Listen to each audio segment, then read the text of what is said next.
अस्सलाम वालेकुम स्टूडेंट्स। आज 25 अप्रैल है और टॉपिक आज का जो है हमारा न्यू एक्सरसाइज है 2.4। आज हम कंटिन्यू करने लगे हैं, तो आज के लेक्चर में उसे हम कंप्लीट करेंगे। छोटी एक्सरसाइज है, क्वेश्चन भी थोड़े हैं, तो एक लेक्चर में उसे वाइंड अप करेंगे।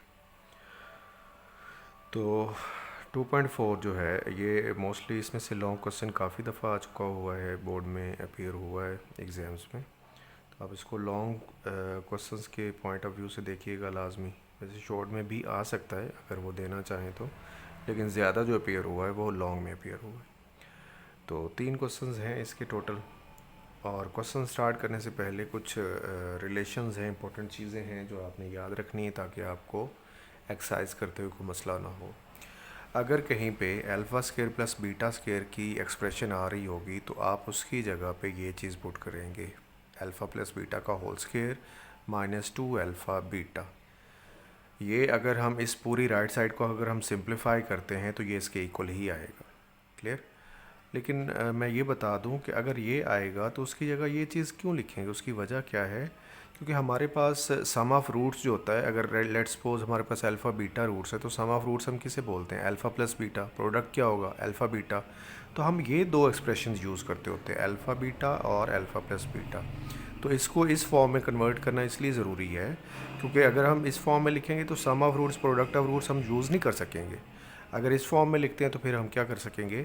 सम of roots and product of roots को यूज़ कर सकते हैं। क्लियर हो गया? अच्छा, तो जब ये चीज़ आएगी तो उसकी जगह आप ये लिख सकते हो। अगर alpha cube plus beta cube आ जाए तो उसकी जगह आपने ये लिखना है alpha plus beta whole cube minus 3 alpha beta into alpha plus beta. Sum of roots product of roots कैसे निकालते हैं वो आपने पिछली एक्सरसाइज में सीख लिया है, मैंने दोबारा उसको रिपीट करके लिख दिया ताकि आपको याद आ जाए। अच्छा, तो पहला क्वेश्चन ये है कि आप लोगों ने क्या करना है, एक इक्वेशन गिवन है X square plus P X plus Q equal to 0, alpha beta उसके रूट्स हैं। देन आपने ये एक एक्सप्रेशन इसकी वैल्यू फाइंड को करके देनी। तो आपने क्या करना है, सोल्यूशन स्टार्ट करने से पहले आपने एक काम कर लेना है कि गिवन इक्वेशन में से ए बी सी सेपरेट करके रखें और उनके ज़रिए आप सम ऑफ रूट्स भी निकाल लें और प्रोडक्ट ऑफ रूट्स भी निकाल लें। सम ऑफ रूट्स का फार्मूला क्या होता है? माइनस बी ओवर ए, और प्रोडक्ट का क्या होता है? सी ओवर ए। तो बी आपका पी है इसलिए ये माइनस पी ओवर ए आपका 1 है, 1 आ जाएगा तो माइनस पी बन जाएगा। इस तरह अल्फ़ा बीटा क्यू आ जाएगा। अब यहाँ पे आप इसे सॉल्व करना चाह रहे हैं, इस चीज़ को इवेलुएट करना चाह रहे हैं। तो अगर आप गौर से देखें तो इस पूरी एक्सप्रेशन में से कुछ कॉमन आ रहा है। कितना कॉमन आ रहा है बच्चों? अल्फ़ा बीटा कॉमन आ रहा है। अल्फ़ा बीटा दोनों में कॉमन है तो मैंने अल्फ़ा बीटा कॉमन निकाला, अंदर बचेगा alpha square plus beta square. Alpha square plus beta square जब आएगा तो मैंने क्या कहा है आपसे कि आप उसकी जगह क्या लिख देंगे? अल्फ़ा प्लस बीटा का whole square minus 2 alpha beta. Alpha plus beta का होल स्क्वायर लिख दिया माइनस 2 अल्फ़ा बीटा, मैंने यहाँ पे एक्सप्लेन किया आपको पीछे। ठीक, तो अल्फ़ा प्लस बीटा जब लिखेंगे तो हमारे पास उसकी वैल्यू होगी। अल्फ़ा प्लस बीटा क्या निकाला हमने? ये माइनस पी, और अल्फ़ा बीटा क्या निकाला हुआ है? क्यू। तो माइनस पी और क्यू ये दोनों वैल्यूज़ हम यहाँ पे सब्स्टिट्यूट कर देंगे, अल्फ़ा बीटा की और अल्फ़ा प्लस बीटा की दोनों की यहाँ पे वैल्यूज़ लगा देंगे। सिंप्लीफाई करेंगे थोड़ा सा सॉल्व करके, जो उसकी सिंप्लीफाइड फॉर्म आएगी वही हमारा क्या होगा? आंसर होगा। ठीक हो गया? नेक्स्ट क्वेश्चन अगर हम करते हैं तो उस एक्सप्रेशन की अगर हम बात करें तो वो एक्सप्रेशन ओवर में आ रही, तो उसको सिंप्लीफाई करने के लिए पहले आप क्या कर लीजिए? एलसीएम ले लीजिए। एलसीएम लेने के बाद आप अगर इसको कंपेयर करें इसके साथ तो बस एक चीज़ का ही फ़र्क है कि यहाँ पे ये अल्फ़ा बीटा प्रोडक्ट की फॉर्म में आ रहा है, मल्टीप्लाई हो रहा है, और यहाँ पे जो अल्फ़ा बीटा है ये डिवाइड हो रहा है। तो क्या फ़र्क होगा कि जस्ट आपने क्या किया है कि अल्फ़ा बीटा को डिवाइड कर दिया है। वहाँ पे क्यू साथ मल्टीप्लाई की फॉर्म में आ रहा है, यहाँ पे क्यू डिवाइड की फॉर्म में आ जाएगा। मीन्स कि ये क्वेश्चन और ये क्वेश्चन में कोई इतना ज़्यादा डिफरेंस नहीं है।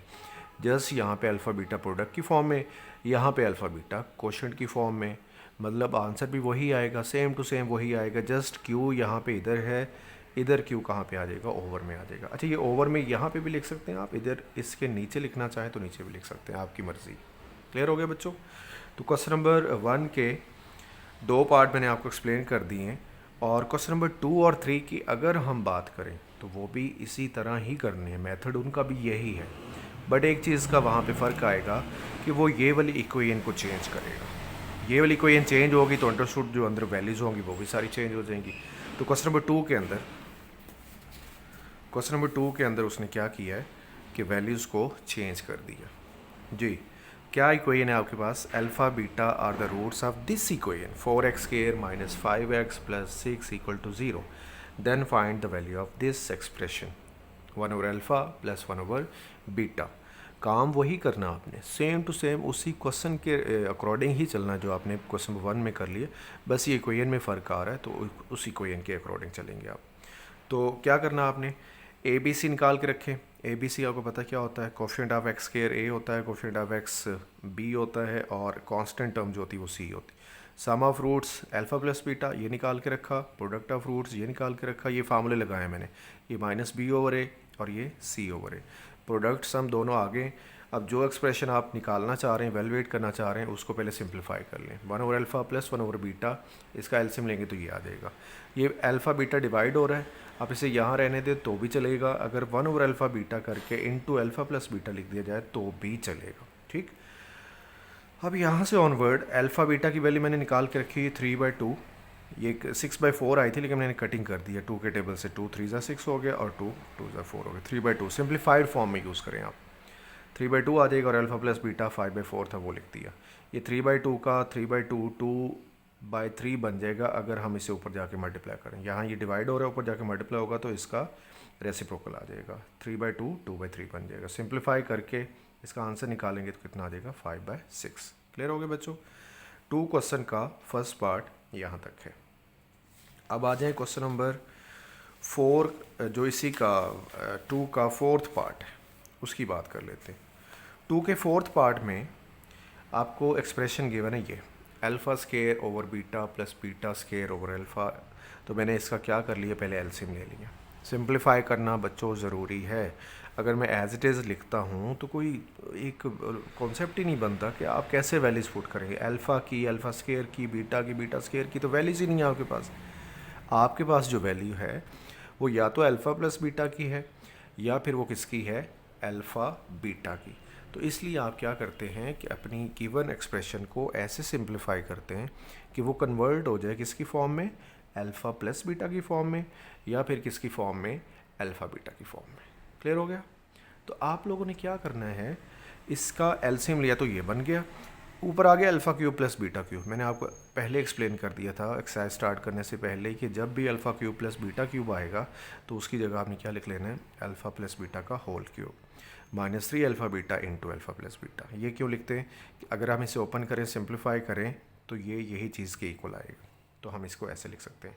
वैल्यूज़ पुट कर दी मैंने, अल्फ़ा प्लस बीटा की जो है वो पुट की, अल्फ़ा बीटा की पुट की और अल्फ़ा प्लस बीटा की। ये डिवाइडेड बाय 3/2 कहाँ से आ गया बच्चों? ये देखो कि ये ऊपर जो वैल्यूज़ थी सारी ओवर की फॉर्म में आ रही थी, फिर ये मेन ओवर था और नीचे भी ओवर की फॉर्म में आना था। तो मैंने कहा कि आप लोग कंफ्यूज ना हो जाएं, मैंने क्या किया कि नीचे वाली वैल्यू डिवाइड है ना, अल्फ़ा बीटा यहाँ डिवाइड हो रहा है ना, तो मैंने डिवाइडेड बाय करके लिख दिया। ओवर लिखने की बजाय मैंने क्या लिख दिया? Divided by.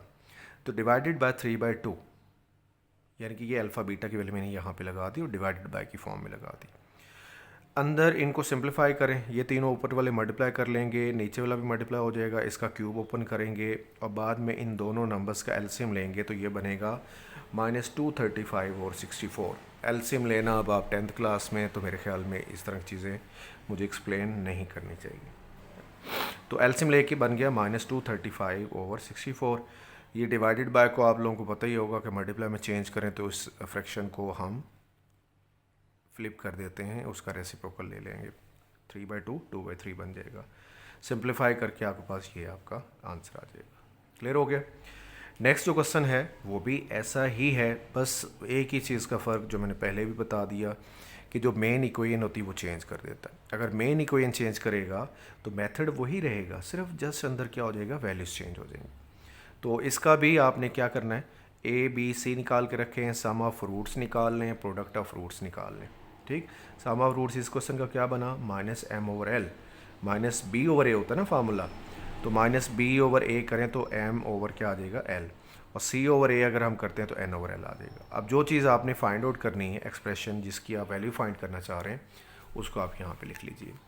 तो इन दोनों में से गौर से देखिए कॉमन आ रहा है, क्या कॉमन आ रहा है? अल्फ़ा स्केयर बीटा स्केयर, अंदर बच जाएगा alpha plus beta.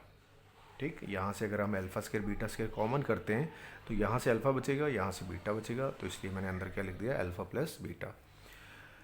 Alpha square beta square को आप ऐसे लिख सकते हैं, अल्फ़ा बीटा का होल स्केयर, क्योंकि दोनों का स्केयर आ रहा है, लिहाजा मैं क्या लिख सकता हूँ, होल का स्केयर लिख सकता हूँ। अल्फ़ा बीटा लिख के ऊपर स्केयर लिख दूंगा इनटू अल्फ़ा प्लस बीटा। ये दोनों की वैल्यूज़ पुट करें और वैल्यूज़ पुट करने के बाद इसे सिंप्लीफाई, एन का स्केयर एन स्केयर होगा, एल का स्केयर एल स्केयर होगा, ये माइनस एम इससे मल्टीप्लाई हो जाएगा, एल नीचे वाले से मल्टीप्लाई हो जाएगा, ये माइनस एम और यहाँ से क्या आ रहा है N square minus M N square हो जाएगा। यहाँ से क्या आ रहा है एल स्केयर और ये L square into L cube हो जाएगा। ये आपका आंसर आ गया, आपकी एक्सरसाइज कंप्लीट हो गई है। और अगर आपको ये 3 क्वेश्चन 4 क्वेश्चन जो मैंने करवाए हैं, हर क्वेश्चन में से एक एक 2 पार्ट, अगर आपको ये समझ लग गए हैं तो मेरे ख्याल में आप पूरी एक्सरसाइज खुद कर लेंगे। ठीक है, अगर कोई आपको प्रॉब्लम होती भी है तो मैं नेक्स्ट लेक्चर में जो आपको क्वेश्चन होमवर्क के लिए दिए जा रहे हैं उनका सोल्यूशन अपलोड कर दूंगा साथ ही, तो आप वहाँ से हेल्प ले सकते हैं वो सेम टू सेम वही क्वेश्चन, लेकिन फिर भी मैं आपके लिए क्या कर दूंगा, उसको अपलोड कर दूंगा। तो आज की एक्सरसाइज कंप्लीट हो गई है और जो आपने प्रीवियस आपको होमवर्क मिला था उसका मैंने यहाँ पे सोल्यूशन किया है, तो उसको काइंडली ज़रा आप यहाँ से देख लीजिए। अगर कोई मसला होता है आपको तो यहाँ से कंसल्ट कर सकते हैं। ठीक है, ये क्वेश्चन नंबर 4 का मैंने फर्स्ट पार्ट तो करवा दिया था, सेकंड पार्ट मैंने सॉल्व किया हुआ है उसी तरह सेम वही है, बस वहाँ पे था कि जो रूट्स हैं उनका डिफरेंस 1 है, यूनिटी है, यहाँ पे 2 है, तो बस इतना फ़र्क आ गया। अल्फ़ा अल्फ़ा माइनस 2 लेना और उसी तरीके से सॉल्व करना। जो क्वेश्चन नंबर 5 था वो मैंने कि ये भी कहा था कि इम्पोर्टेंट है, किसके लिए, लॉन्ग के लिए वेरी वेरी इंपॉर्टेंट है। 2-3 दफ़ा उसमें से आ चुका है, मैंने एक पार्ट करवा दिया था फर्स्ट, सेकंड और थर्ड में आपको होमवर्क दिया था, तो आज जो है सेकंड और थर्ड मैंने यहाँ पे सॉल्व की हूँ मैं, आप यहाँ से उसकी हेल्प ले सकते हैं। है ये वही उसी तरह करना जिस तरह मैंने कल करवाया था। नेक्स्ट क्वेश्चन देख लीजिए, ये क्वेश्चन 5 का सेकेंड पार्ट कंटिन्यू है, यहाँ तक इसका आंसर आ गया। ये उसका थर्ड पार्ट कंटिन्यू किया मैंने, यहाँ से इसको सॉल्व किया है, तो इसमें अल्फ़ा ये वैल्यू निकाली और फर्दर क्या किया, उसको उसी तरीके से सॉल्व करके एम का आंसर निकाल दिया। ये क्लियर हो गया यहाँ तक। और जो नेक्स्ट है आपका क्वेश्चन नंबर 6 का फर्स्ट पार्ट पेंडिंग था, सेकंड मैंने करवाया था कल, आज फर्स्ट दोबारा मैंने इसको भी सॉल्व कर दिया है, तो इसका भी सॉल्यूशन आप यहाँ से देख सकते हैं। ठीक है बच्चों, तो नेक्स्ट आप आज की जो एक्सरसाइज है वो भी करिए, अगर उसमें कोई इशू आता है तो कल उसको भी इंशाल्लाह मैं आपको सॉल्यूशन के साथ वो अपलोड कर दूंगा, आप वहाँ से हेल्प ले सकते हैं। फर्दर अगर आप कोई इंडिविजुअली आपको कोई मसला हो रहा है, कोई चीज़ सॉल्यूशंस में से या वीडियो में से समझ नहीं आती, तो मैं हर वीडियो में ये बोलता हूँ आपको कि आप अपना जो इशू है वो अपने कंसर्निंग जो आपके हेड्स हैं उनको पहुँचाएँ। ठीक है, तो वो मुझे फॉरवर्ड कर देंगे आपका इशू और उसको इंशाल्लाह उसको सॉल्व कर दिया जाएगा। ठीक है बच्चों, तो मिलते हैं इंशाल्लाह कल की लेक्चर में, कल की वीडियो में, और तब तक आप अपना ये काम अच्छे से कर लीजिए। ठीक है, थैंक यू, अल्लाह हाफिज़।